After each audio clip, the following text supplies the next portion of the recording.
Welcome back. Let's begin by simply arriving. Allow your eyes to close and gather your attention here in the present moment. Feel your breath, feel your body, and just take a moment to soften the body 5% more. Softening the jaw, the eyes, the forehead, maybe wiggling the toes, just arriving here with kindness and curiosity. And again, listening for your intention. What is most important? Setting the compass of your heart in the direction you want to head toward greater compassion, greater joy, greater ease, greater love. And taking a few deep breaths in and out. And as you're ready, let some light back in through the eyes. Stretch your arms above your head. Good. Mother Teresa observed decades ago, the biggest disease is not leprosy or tuberculosis, but rather the feeling of not belonging. All too often we forget we're part of the web of life, and instead we insulate ourselves in a prison of separateness. Einstein refers to this as an optical delusion of consciousness that we've constructed through invisible psychological boundaries. These boundaries keep us feeling alone and isolated despite our hunger to feel connected and part of something larger. This epidemic of loneliness is leading to devastating consequences. Feeling isolated and alone is a greater risk factor for death and disease than either smoking or obesity. In fact, loneliness has become such a widespread issue that governments have now become involved. In 2018, the United Kingdom appointed Tracy Crouch as the first Minister of Loneliness. To heal this epidemic of loneliness, we must free ourselves from the optical delusion of separation. Self-compassion helps us do this by healing the illusory dichotomy of us versus them. It helps us deepen our sense of a common humanity. We begin to recognize that we are much more alike than we are unalike. Indeed, 99.9% of human DNA is identical. We have far more in common than we imagine. The more we practice recognizing our common humanity, the more we train and encourage our brain to bypass the isolated, egocentric mindset, giving rise to a natural compassion and a dedication to the greater good. This is not a top-down moralistic shift where we're helping others because it's the right thing to do. Instead, it's a bottom-up insight that arises from this visceral understanding that everything is connected. Imagine a simple example. If my left hand has a splinter, what does my right hand do? It removes the splinter, of course. We understand that the left hand and the right hand are parts of the same body. The same is true in life. As Reverend Martin Luther King wrote in his letter, "We are caught in an inescapable network of mutuality, tied in a single garment of destiny. Whatever affects one directly affects all indirectly." The idea of our interconnectedness is not just some lofty spiritual ideal. Interdependence is a fundamental law of nature and is the predominant worldview of modern science, ecology, cybernetics, physics, culture, and systems theory. We live in a complex, interwoven system where everything affects everything else. Nothing is separate. As the renowned conservationist John Muir put it, when we try to pick anything out by itself, we find it hitched to everything else in the universe. So, how do we create a more compassionate and connected world? Einstein warns that we live in a kind of prison which restricts us to our personal desires and to affection for just a few people nearest us. He encourages us to free ourselves from this prison by widening our circle of compassion. Widening our circle of compassion begins with compassion for ourselves. This helps us free ourselves from the prison of isolation. It then opens our mind and our hearts and allows us to sense our connection with others.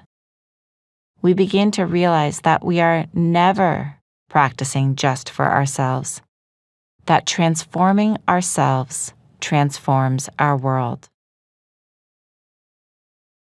So we'll begin our final practice by just settling the mind and body, allowing the eyes to close, allowing a soft smile to rest on your lips, not as a way to paper over how you're feeling or pretend to be happy, but as a way to invite in rest and ease. And bring your awareness to your breathing. Just feel the sensations of breath in and out, oxygenating the body, supporting you. And then begin to sense the beating of your heart. Feel how the heart is supporting you, sending blood carrying oxygen and nutrients to every cell in your body. Feeling gratitude and kindness toward your breath, toward your heart. And then feel your body seated. And let your awareness expand to include the earth beneath you, supporting you. Allow yourself to rest into this earth, to feel held by the earth. Feel how there is nothing you need to do in this moment except rest and be supported. Reflect on how the earth is supporting all beings equally, that gravity is keeping all beings tethered. In fact, Isaac Newton said that gravity is like God's love, treats each person equally.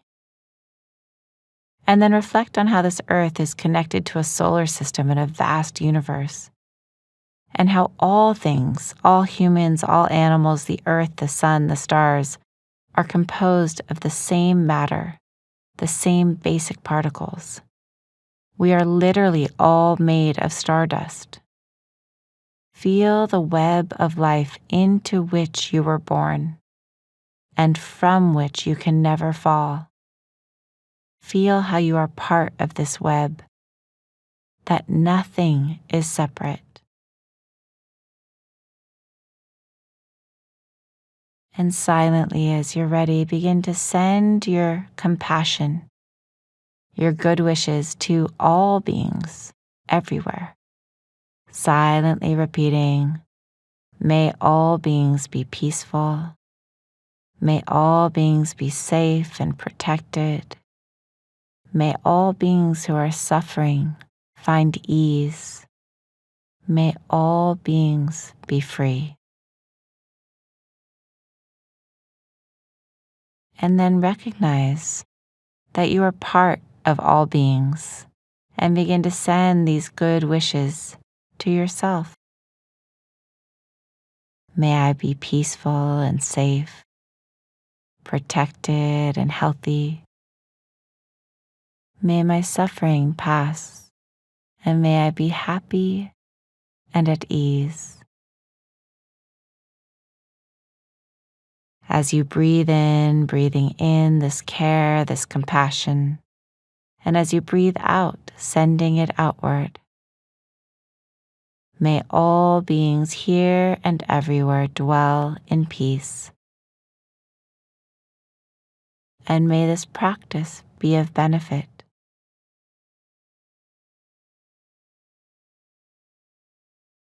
So taking a deeper breath in and out, and just feeling the wholesomeness of this practice, dedicating the merit of it to the benefit of all beings. As you're ready, you can allow your eyes to open. Good. So just taking a moment to reflect on the key takeaways and highlights from this session and choosing one gold nugget you want to take with you and encode in your long-term memory.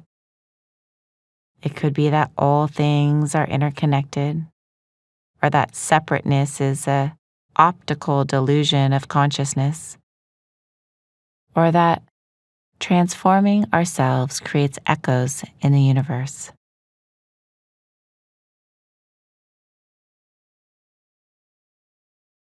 And as we draw this final session to a close, let's reflect on what we've learned.